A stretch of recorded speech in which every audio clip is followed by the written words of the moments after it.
Salon international de l'agriculture de Paris-Versailles. Voici plus d'un demi-siècle que ça dure.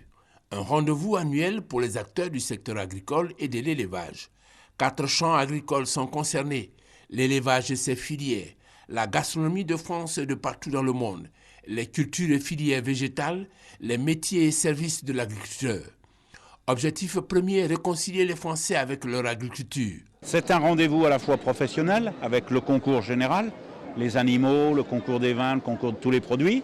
Et puis c'est un rendez-vous avec les Français. Et il y a beaucoup de compatriotes qui ne connaissent pas l'agriculture et qui viennent pour découvrir l'agriculture ici.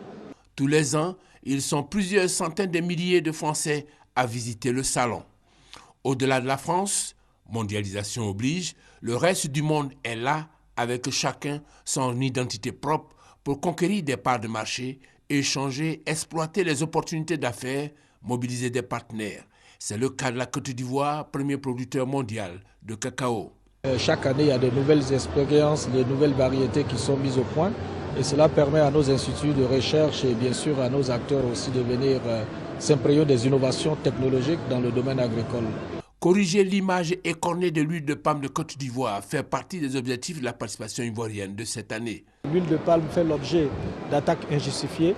Pour nous, c'était l'occasion de présenter la réalité des faits en ce qui concerne la production de cette huile dans notre pays.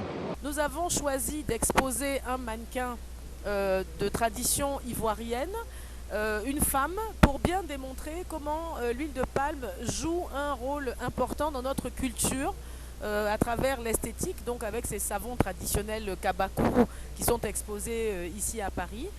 Également donc de la margarine, tous les produits qui sont déviés de l'huile de palme et qui participent donc à la beauté des femmes depuis des siècles et des siècles. Prospecter pour la mécanisation de l'agriculture ivoirienne, la rendre attractive pour la jeunesse en tenant compte de sa nature. Une affaire de petits planteurs sur les superficies moyennes de 5 hectares. Une agriculture qui va bénéficier d'ailleurs d'un soutien de taille. Propos du ministre français de l'Agriculture. La Côte d'Ivoire est un grand pays agricole et on va développer des coopérations et on a mis en place un attaché agricole pour toute l'Afrique de l'Ouest. Et donc on veut coopérer avec la Côte d'Ivoire en particulier. Mais sur l'Afrique de l'Ouest, il y a des gros enjeux, un gros potentiel et on a besoin d'aider à structurer. D'autres centres d'intérêt de la Côte d'Ivoire, les questions du changement climatique et de la formation. On savait qu'il allait y avoir beaucoup d'exposés sur les questions du changement climatique, les questions du machinisme. Nous avons pris ces points-là comme des points importants pour nous. Et c'est pour ça que nous concentrons nos efforts à écouter ce que les autres font pour pouvoir mieux adapter la réponse que nous devons apporter à nos paysans sur place.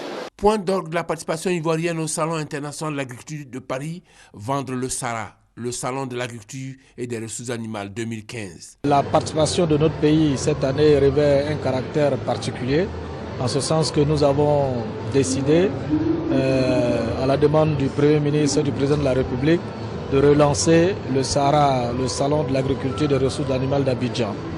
Et c'est pour nous l'occasion d'annoncer aux acteurs du secteur ici même à Paris et de les inviter à venir à Abidjan du 3 au 12 avril.